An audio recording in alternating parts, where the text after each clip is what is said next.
Welcome to the GSD with Jenny podcast, where we talk about how to overcome all the stuff that gets in the way of getting shit done. Imposter syndrome, fear, money, relationships, networking, building businesses. We're going to talk to experts, or as I say, mavens, that provide practical and tactical advice on how to GSD. I'm your host, Jenny Buchholz, founder and CEO of Haven Creative. Now, I started my business with $300 in a laptop and grew it to a team of Haven mavens serving clients around the world and generating over 7 figures in revenue. We were named one of the fastest growing companies in Charlotte and 2024 Crowns of Enterprise Woman-Owned Business of the Year, and I'm incredibly proud of the success we've had and to be among the 1% of woman-owned advertising agencies in the country. But I still need help too.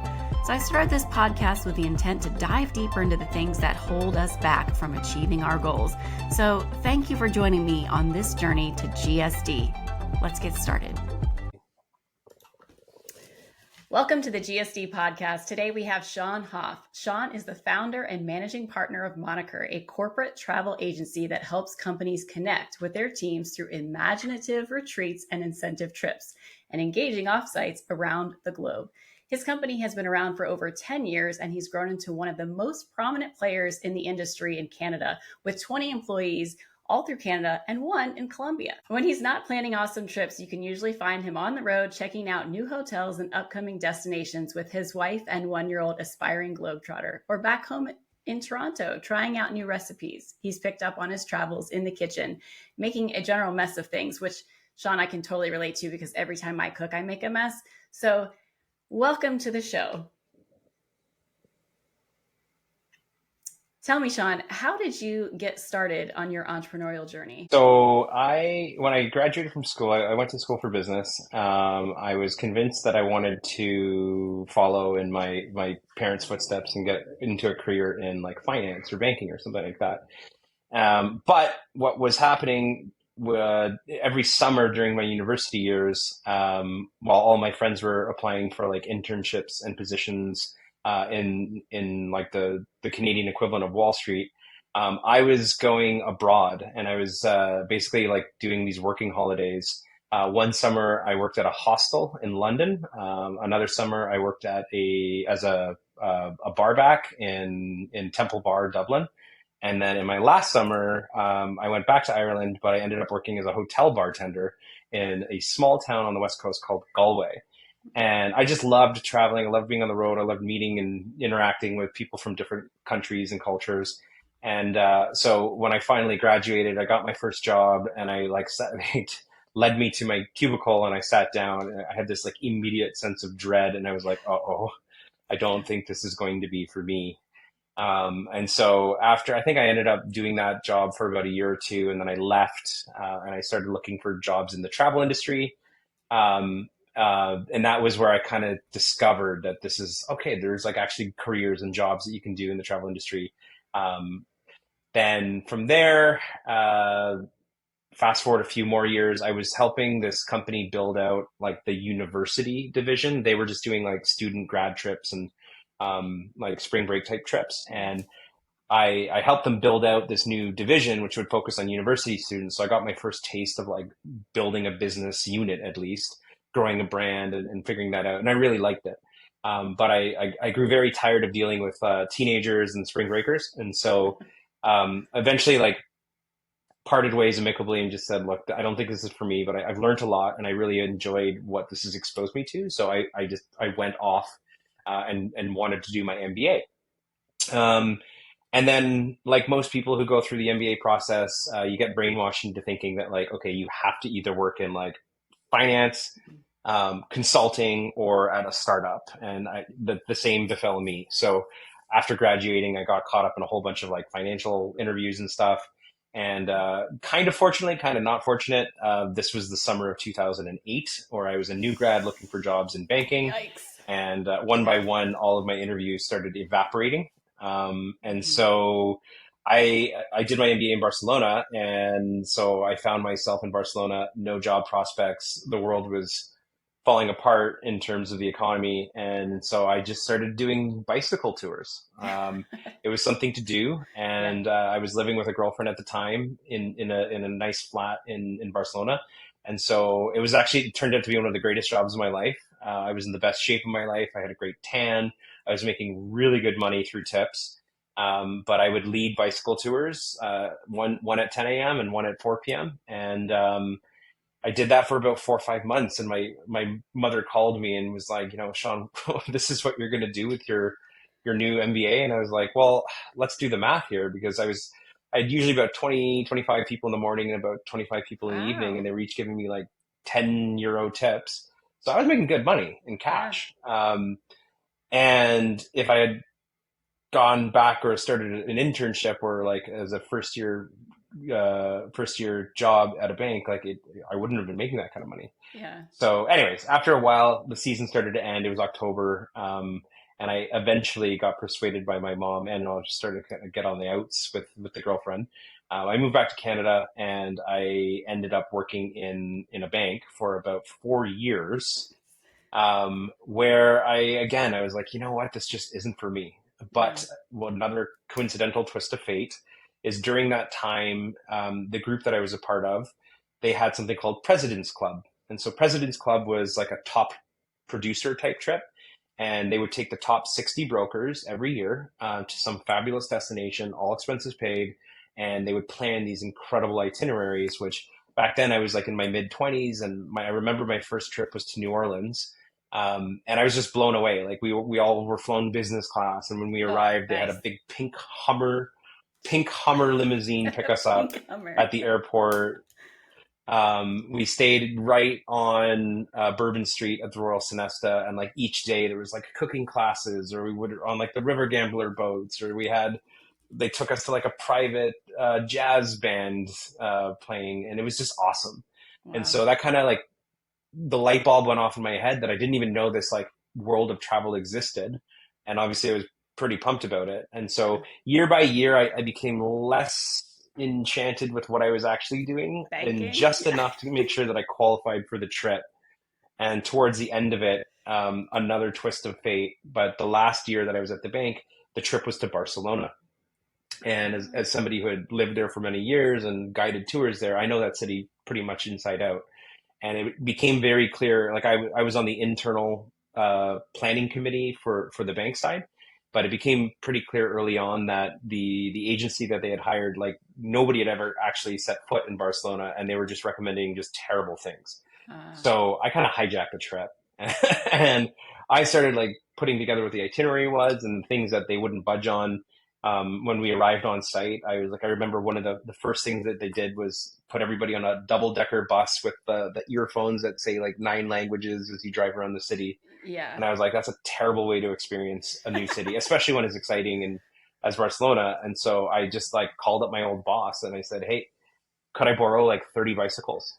And he's like, yeah, as long as you pay for them. I was like, no problem. And so I actually took about 30 people away from the bus tour, and they followed me around like a very, very long. We ended up stopping for lunch. We at the end of the day, like we were all on the beach drinking sangria at the sunset, Nice. and like we just blew off the rest of the agenda, but we had a great time. And at the end of the trip, and this happened every day for the whole trip. And at the end of it, when we were back home in Canada, the managing director of our group pulls me into his office, and he was angry, and he's like, you know how much money we wasted on all of the things that like we planned, and nobody Oh, showed up for them. shit. And I was like, well, it's not like you spent more money, because these people paid for all that stuff out of pocket, but of anyone, like we're in the markets, and like if you are supplying something that people don't demand, then like that's not really my fault, that's kind of the agency that you hired's fault. And anyways, he wasn't a fan of that, but that was when I started to realize that like, okay, maybe I actually am pretty good at this, and I think I can do this better than a company that's been hired to do this. And so I left. I made the decision that like I didn't think I wanted to wait another year for the next trip. And it was just kind of the right time in my life. I was in my late 20s. I didn't really, I didn't have major obligations like spouse, children, or anything, or mortgage. And so I left, and that was when we started back in 2014, I believe, 2013. So you weren't really afraid to just take that jump from having a full-time career into being an entrepreneur? No, and I've heard this quote about entrepreneurs as well, is like they have a certain crazy to them that Yeah. they just like don't It's like, necessarily let's go. calculate risks. Okay. Yeah, it was pretty easy. Like it was like, what's the worst that could happen? Wow. Um, I know I'm okay at this banking thing. I just don't like it. And Yeah. so if I go off and I try this and it doesn't work out, I'll just apply for a new job at a different bank or a different financial company. Luckily, that didn't happen. Yeah. But no regrets. And even when it was happening, like I think with most people who start a company, the first 2 years, like you're tested. You're tested a lot. Like, is this actually working? Like, is this as successful, or is this making the money that I expected it to? And you're tempted to just like fold your cards and go back to your old life. Damn right. But if you really truly believe in like what you are building or what you're doing, um, just work hard. And at the end of the day, like, yeah, I mean, it took me quite a few years before we started seeing some real success. But I never gave up. I never like just believed that this wasn't going to work out. I just always blindly had faith that it was just going to somehow happen.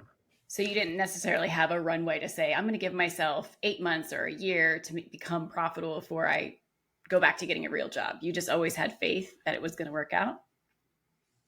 Yeah, pretty much. I mean, I think when I left, I had my old boss from the student travel company. He invested in me and us as a company, and he became like a silent partner for that. But like, I had seed capital of 50,000, and that was it. So if That's a hell once of a that lot ran more out, than most people get. So that's great. most people it was. But I mean, when you're trying to live off that and you're trying to Yeah. hire one or two people off that, like it becomes like you're literally counting each month.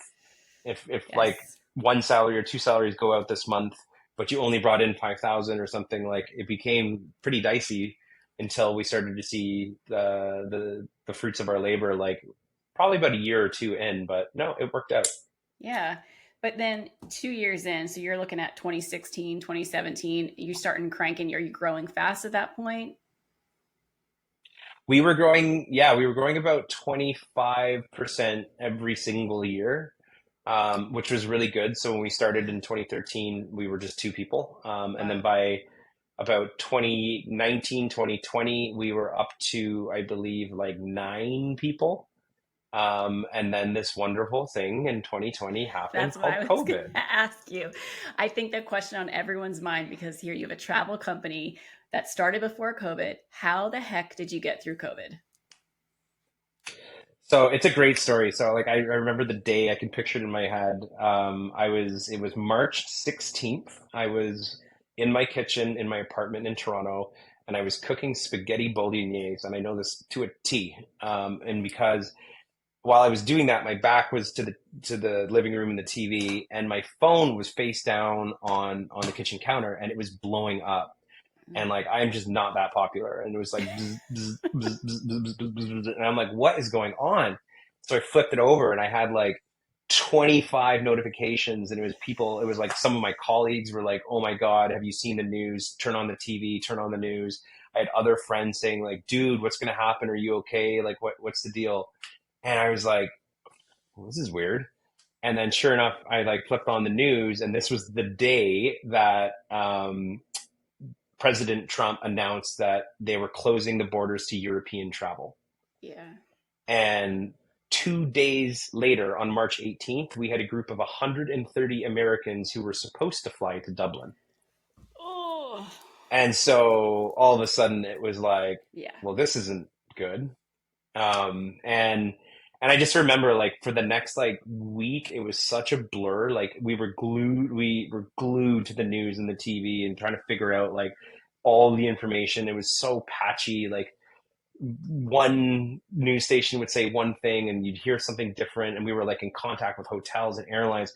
We're calling all of our clients to figure out like where their heads are at. Like we had some clients who had trips that were like 7, 8 months later to a different part of the world, but they're freaked out and they're like, no, we want to Yeah. cancel it. We want to pull our money back. Like this is not good. And of course, for us in the travel business, we're like, this isn't, this is like a major event. Yeah. And Of course. so over those first 2, 3 weeks, I think I was working probably 15 hours, 16 hours a day. And we were just on the phone with airlines, Oh, with hotels, trying to like get cancellations and refunds, and then talking to clients and explaining where we were. Like hotels didn't want to give their money back. Airlines didn't know what the policy was yet. and we were just kind of the middlemen. And sure enough, it was like 3 weeks in, we got a phone call from one of our like most loyal and legendary clients that we had worked with for like at that point like 7-8 years. And he calls to say like, I'm so sorry, Sean, but we made the decision that we're going to cancel the retreat. And that retreat was in October. So like 6 months away. And I'm like, really? Like, I mean, this is like a lot can change in the next month, 2 months, who knows? Of course, hindsight's 2020. Yeah. But he was no, he was adamant. It was just too much risk, and they were going to cancel it. But then he said something that like turned out to really change the course of like our whole business. And he was like, look, I still want to get people together, and we aren't going to be able to do that in person. So we're hosting an all hands on Zoom in a few weeks, and I really need your help to like give people a laugh. People are really freaked out right now. They're really spooked by what's going on. You guys are great at this stuff in person. You got to figure out how we're going to do that on Zoom. And I was like, yeah, you know what? Sure. Okay. I don't know. I was just not even thinking about that. And I hung up, and I like in my mind, I'm like, I'm not going to do anything. And then it kind of like for the next few days, like I remember like my brother called me up. He's like, do you want to play some games on Zoom? It was like a Friday evening. We're all like getting drunk on Zoom with family and friends. I'm sure everybody had those happy hours. Yes, and I'm like, these are terrible. There's got to be a better way to do this. Yeah. And that's when the light bulb went off. Like our team is very creative, and we're good at coming up with like in-person team building and designing these like escape rooms and like bank heists using actors and things. And it was like, we can definitely come up with something better than what's being done right now. So our team at that point, we were, as I said, like I think 8 or 9 people. We came up with this idea of like, what if we were to somehow figure out how to host a murder mystery on Zoom? Really? And the idea got legs. Like we started reaching out. We had a friend of a friend who played ultimate frisbee on a team, who was in the acting program at a local university. And we found 9 actors who were desperately looking for something to do because they were in a theater production and that just closed down. Right. And our team started figuring out the logistics and how all the features that we could leverage off Zoom. And sure enough, like 2 weeks later, we had a script. We did dry runs. We did dress rehearsals. What? And we opened our first day. Our first show was to this company's all hands meeting. We had 140 people go through a murder mystery with 9 live actors, and it was a hit. It was such a hit. You need to kind of explain this again to me. So you had 9 actors, and they're acting it out on screen, and your participants are just watching it? Is that kind of how it worked? So 140 people show up on Zoom. Okay. And we mute them all. And then there's 9 actors playing like the butler, the maid, the old wealthy gentleman. Right. And we were using Colonel Mustard, and we were spotlighting each of those people so they would take up the screen in essentially like a dialogue. So like Jenny would say something, like, it was not me, it couldn't have been me. Yeah. And we would spotlight you. And then whoever was responding to you, we would spotlight them, and they would be like, no, I saw you do it. And we did this thing. And then after that, we would break out, and each of these actors would be placed in one of 8 rooms. Oh my God. And your team would have 5 minutes to kind of discuss what you did. And then your team would split off, and one person would go to each of those rooms and interrogate these actors live. Like, well, what was your motive? Like, why did you do this? What was your relationship with so-and-so? They would take notes. And then after round 1, they would go back to their team, and they would all compare notes and share what they learned. And they'd split up, and they'd go to different rooms, and they'd just do that 3 times. And at the end, every team had to submit their guess of who done it. And we would do this huge reveal at the end where all the actors would come in. And it was a very, very like well done script. And there was always like this huge twist at the end. And it was really fun. And what happened was one of the people who saw our first show was so impressed that he mentioned it to his wife, and his wife worked at Zoom, and she wanted to see it, and she loved it. And then she passed it on to somebody in their social media team, and they wanted to see a show. And so we invited them to the next show that we did, and it got on Zoom's own blog, Holy like their crap. main Zoom blog, which at that point was like probably the most important company in the world. And Yeah. then it just exploded. Dude, I We did not know were that we were story. doing yeah, we were doing like I remember in some weeks we were doing 15 to 20 murder mysteries. We expanded our acting staff to like 20, 25 actors so we Oh could do my 3 shows in God. a day. It was crazy. We were That's like amazing. production producers. It was great. Yeah. And then it just expanded from there. We started getting into like we wanted to build an escape room, but how do you do that virtually? So I'm sure you've like on My Zillow God. or these Yeah. like websites for real estate where you can like navigate 3D through a home to see what the home looks like. Yeah. We we repurposed that into an escape room. So we built a fake home like on using 3D software, and then we would plant clues and things, and you could zoom in and you could walk around the house. It was so fun. That is And so yeah, so not smart. only did we, and we did this for a while. So not only did we not have layoffs or not, like we actually grew as a company. We went into COVID with 8 or 9 people, and I think we ended with Wow. 12. Um, and we were very profitable, surprisingly, That because is running a trip, amazing. yeah, running a trip is low margins. Like you got to pay the airline, you got to pay the hotel, you got to pay everyone. But Sure. then when you're running these virtual mysteries, it's like it's very low overhead, and so we did quite well.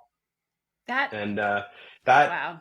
yeah, we kept going with the virtual. Like 2020, 2021 was very, very big for us. And then Okay. 2022 kind of dipped down, 2023. And then this year we finally kind of like put it to sleep. People like the demand or the interest is just not there anymore. And we just don't have enough work to keep all like the live actors and all the people that we had involved consistent. So we finally pulled the plug. But it was a great run. It got us through Man. COVID, and I think a big thing about that was is as well as like a lot of our competition either like went into hibernation mode during the pandemic, whereas we were still going full steam ahead and growing the team so that when travel started to come back, like we were ready to go, and we Oh, had yeah. made like hundreds of new relationships with companies that were calling us up and like asking us about virtual stuff.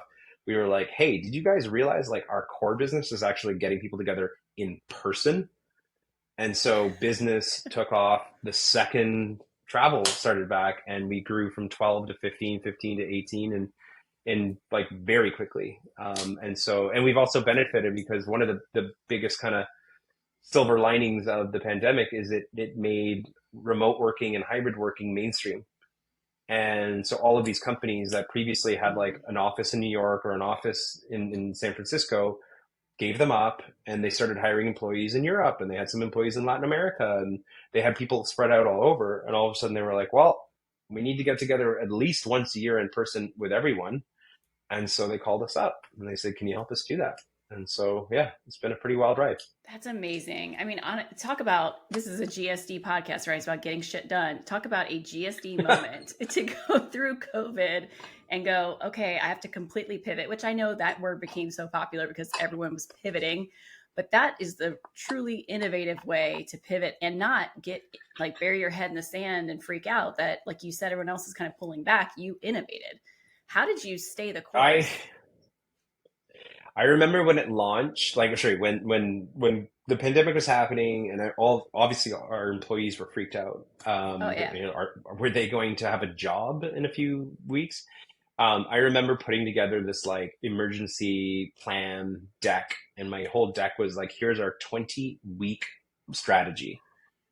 That's how long I like was thinking that COVID was going to last 20 weeks. And the reason was because way back, there was SARS, and SARS Oh, impacted yeah. Toronto quite heavily.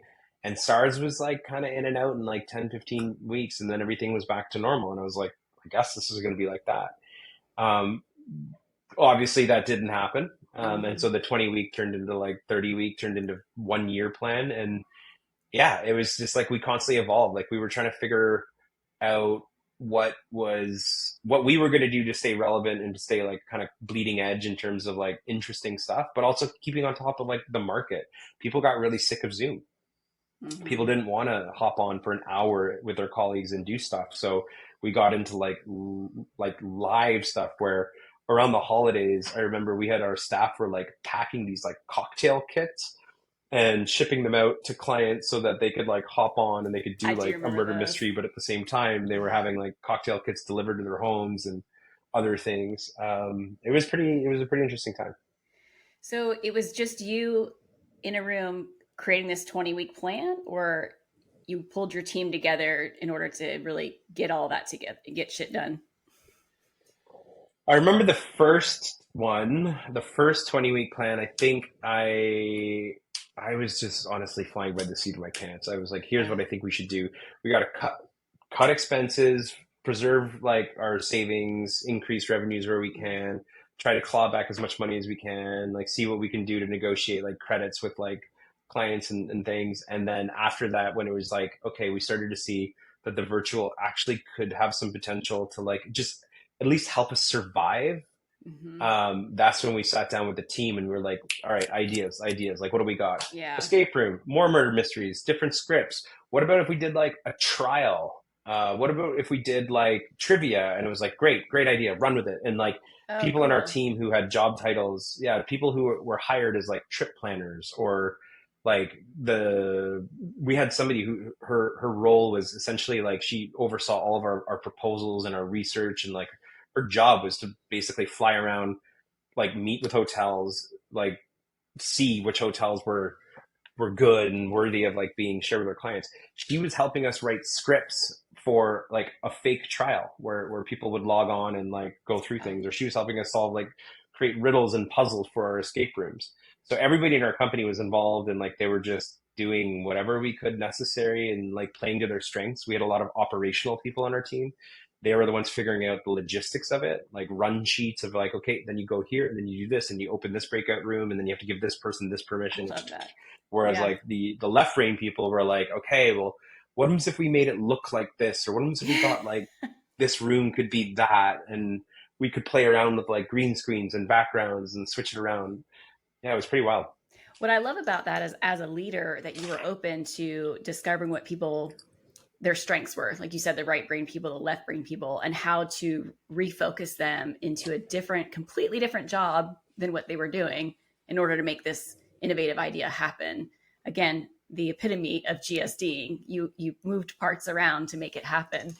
Um, Now in business that you're doing well, how do you get your team and your whole company around getting stuff done? What tools do you use? How do you get things done? How do you motivate people? So one of the one of the most effective ways I think to get our team all on the same page in GSD is we're big believers in transparency. So as like the business leader, I'm 100% open book with how the company is doing, our financials, how we're doing performance wise, our plans, our like hiring goals, even like people's career paths.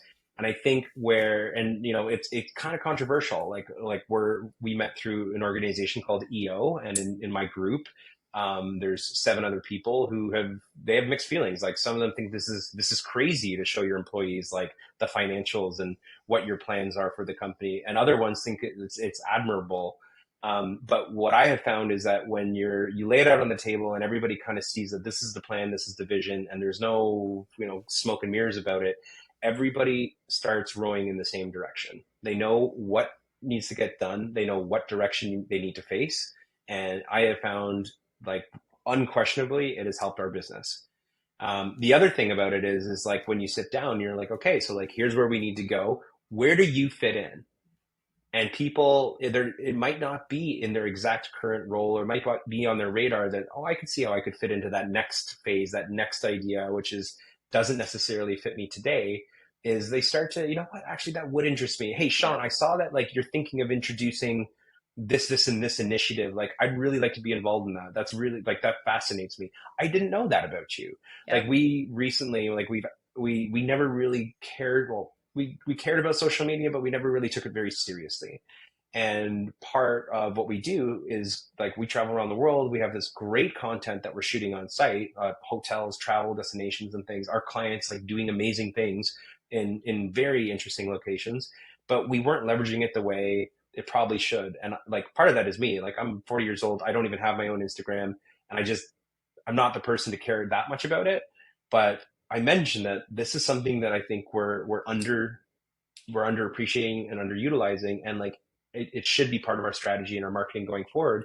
And like after I finished that, like one of the hands on our team shot up immediately, and this woman on my team was like, I am super keen to do this. Like I love doing this in my. She had her own side travel blog, and she had her own side Instagram account, and she has really helped us grow our social media as like a brand and a profile for the company. But then as well, it had the double effect of like hiring for us is so easy now because she's made our company's like profile and like what we do so public as like you peeling back the curtains. This is what it's like to work with us. This is what it's like on the inside. And people are attracted to that because Yep. they kind of get a pretty good sense of what it would actually be like to work at our company compared to others where you don't really know what it's like beyond the job description. Absolutely. Yeah, I'm a big proponent of using social media to show the company culture and how it is to work there. Some people think it's lead gen, and I think it is more for the company culture aspect. I'm a big proponent Yeah. as well of the transparency. But some leaders, I think they get confused between transparency, vulnerability, and just flat out like they think there's too much emotion in front of their employees. Maybe like they don't, And I tell me about how you see that, like being how transparent and vulnerable is a safe amount. Yeah, I mean, it's a good question, and kind of tying back to the other, like what tools do you use? So one of the biggest things we do as well is we do pulse checks. So every quarter, and this comes back to being transparent and vulnerable, is every quarter we send out a survey to everybody on the team, and you can choose to be anonymous or you can choose to put your name. And the questions are things like, how do you feel about the current state of the company? How do you feel about like the future of the company? How would you rate our culture and like vibe and morale out of 10 for the last 3 months? Like, how are you doing mentally? How are you doing financially? Like these kind of questions where we're trying to really get at like literally take the pulse of everybody in the company. Yep. And some of the questions are things like, what could we be doing better? What is something that we've tried to introduce that was a flop and we should consider stopping? And you get some pretty good feedback. Like there are people on our team who are not shy to share like their true thoughts about some things that we've messed up on, and we get a lot of feedback about stuff that is going really well. But putting that out there and collecting that feedback, and also just like even just having a forum for our people to like give transparent feedback. We are vulnerable because like I get excited about something. I'm like, let's do this, let's introduce this, and then I find out a month later that people think it's a terrible idea. Well, Yeah. sometimes I don't have the best ideas, and that's fine, because you've got to kind of test things out. But that is instrumental for us. I think we've changed the direction of, or at least tacked a bit on a lot of things that we've done, and it's also input that has shaped like the direction that we've grown. Another tool that we use often is like we do get together as a team on our own internal retreats twice a year. So we just got back from Prince Edward Island, which is on the east coast of Canada. It's kind of like Maine. And it's a tool in the sense that because we're a fully remote team and the whole company is spread across the country, we don't see each other face to face that often. Right. We see each other on Zoom or Slack every day, but there is something that you just cannot recreate Yep. from the in-person interactions. And so this is I do something called the State of the Union, where it's like at the beginning of the year, here's how we are doing as a company. Here's how we did last year. Here's where we are today. And here's the ideas, the goals, the vision for the year ahead. And at the halfway point in the summer, we do like a State of the Union update. Here's how we've done so far. Here's where we are today. And here's what's the plan for the rest of the year. So it's kind of like a more shorter, smaller version of that. And I think like, again, like we'll go through the numbers, we'll go through the performance, we'll share all of the pulse check questions or other feedback. I open it up to a town hall question. It's 100% anonymous, where just before we go into the State of the Union, we send out an anonymous town hall survey. And I ask people, can you ask questions about the company? And can you ask questions about me? And some of the questions about the company will be like, what's our plan if this happens? Or what are your thoughts on this? And like, they can be pretty challenging to answer. But I will, and I'll put every single question up there You do. because I know that if somebody asks a question that they know is a hardball and I Don't ignore it answer. or I Yep. glance over it or I don't include it, they know I'm not being honest. They know I'm Yep. cherry picking.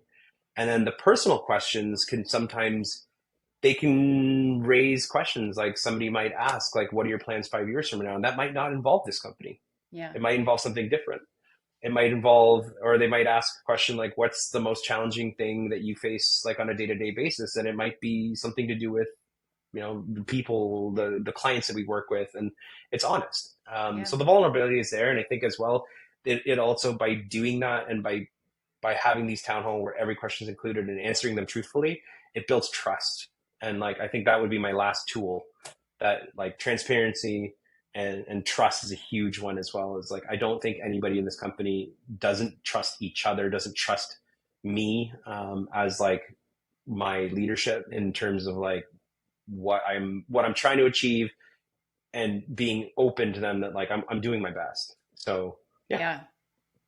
And I think a lot of that trust comes from taking action on the feedback, because it sounds like you're gathering the data, but you're not. A lot of companies do this. They gather the data and then they don't actually do anything about that data. It sounds like you're taking action. So that helps go, okay, I will give my feedback because I know Sean's going to do something about it. And now you've built that great Yeah. culture of trust. So that and communication, right? A lot of people just don't even communicate. Like you were saying earlier, they're maybe too afraid to share their ideas, but we often find if we just talk about stuff, we create trust. Yes, exactly. We like, in terms of communication, like I think just always we probably over communicate. One of my favorite phrases in the company is, nobody's ever complained about over communication. Like if, and Yeah. we use this as a guideline with clients. If you say, we're going to have this to you by Wednesday, and it's very clear that it's probably not going to happen by Wednesday, nobody's going to complain. If you say, hey, listen, just a Yeah. heads up, like, unfortunately, we were waiting on something, it didn't happen, reset the expectation. It's more realistic that we're going to have it by Thursday or Friday now, just to let you know.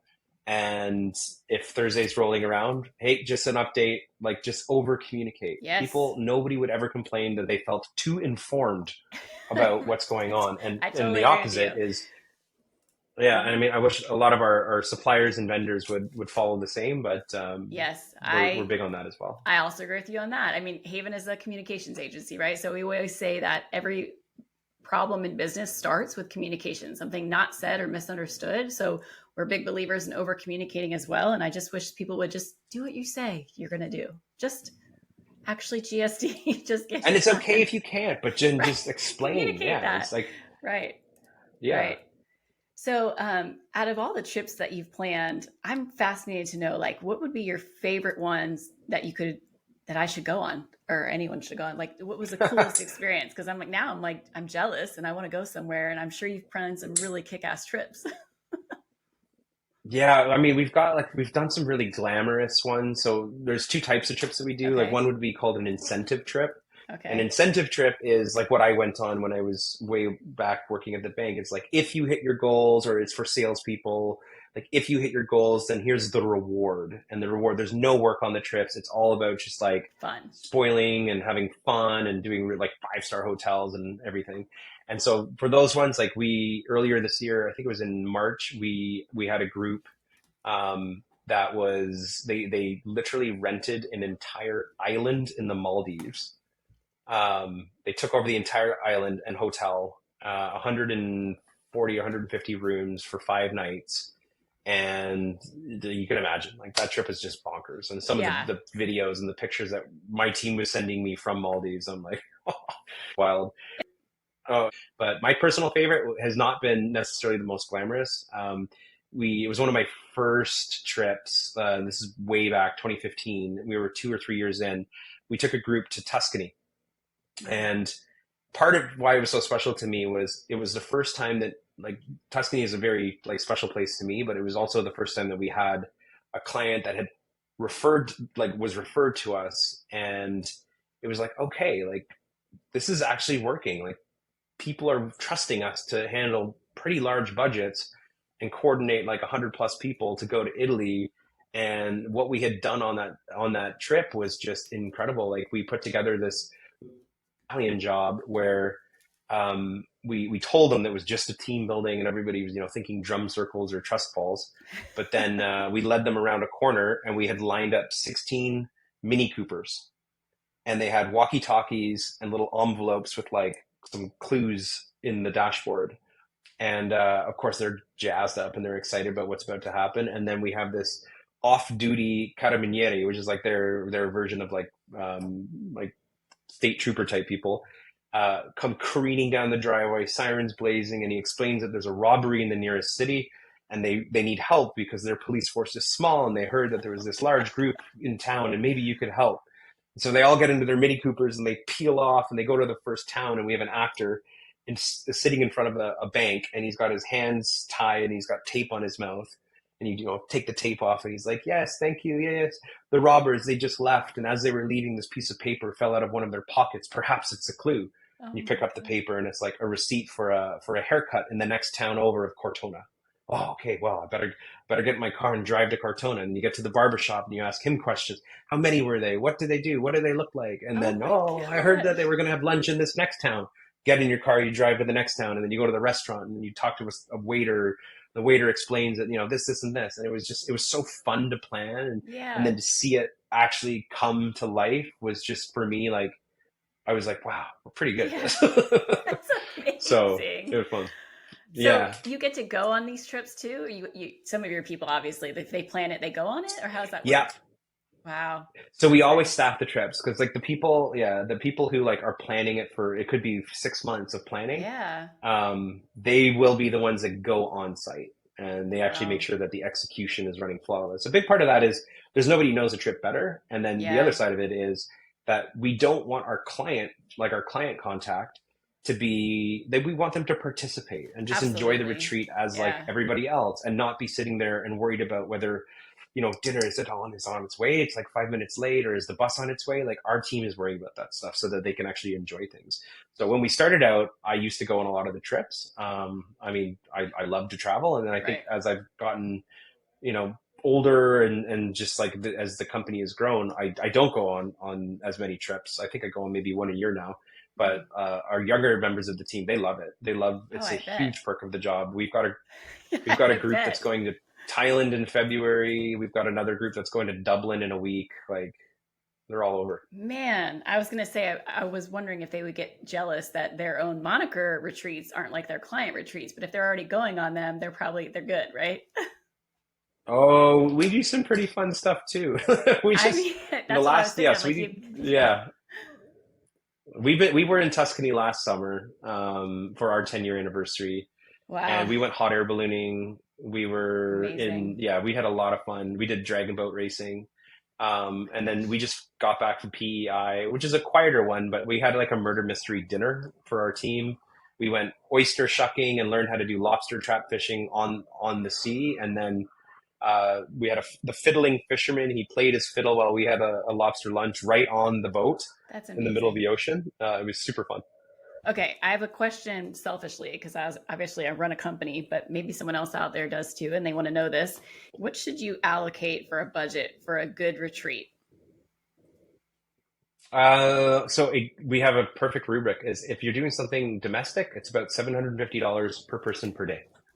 Okay. And if you're looking to do something international, it's about $1,000 per person per day. Okay. And that works out really close. And that's everything. That's like accommodation, transportation, flights, taxes and gratuities, drinks, a DJ, AV, meeting space, like everything that you could think of. And then our fee. And if you want to plan it yourself, you could probably knock off a few $100 too. So, in general, I think our average program, we did the math, is about 4 nights, and it's about 4,000 per person. Okay. But we've also done smaller of these like incentive trips where it's like 20 people we just had a group that went to Copenhagen, and they dined at like 3-star Michelin restaurants for 4 nights straight. Oh, and during the day they did like design and architecture and like did some pretty cool stuff as well. But that was a very small group of, I think, only 18 or 20 people. It sounds like, though, you started out this GSD mission to create a company without ever worrying about failing. And then you built an entire team around you that also GSDs on the daily to make these amazing, innovative trip happen. It's pretty incredible, Sean. Yeah. Wow. Thank you. So one last question. Everyone has a hype song, something that helps them get motivated in order to get shit done. What would that hype song be for you, so we can add it to our playlist? Oh, Macklemore, Can't Hold Us. All right. Anytime I'm stepping into the gym, that is the first song on the playlist. It's just got such a hype intro beat that definitely gets people pumped up. Very good. Well, we'll add that one to the list. Thank you so much for joining me today, Sean. It's been great to talk with you. Thank you, Jenny. It was a pleasure. Thanks for listening to GSD with Jenny. If you found this episode helpful, share it with a friend. For more ways to GSD, you can also find me on LinkedIn at Jenny Buchholz, where you can sign up for my Maven Mindset newsletter, or follow me on Instagram at Maven Jenny. Until next time, go GSD, Mavens!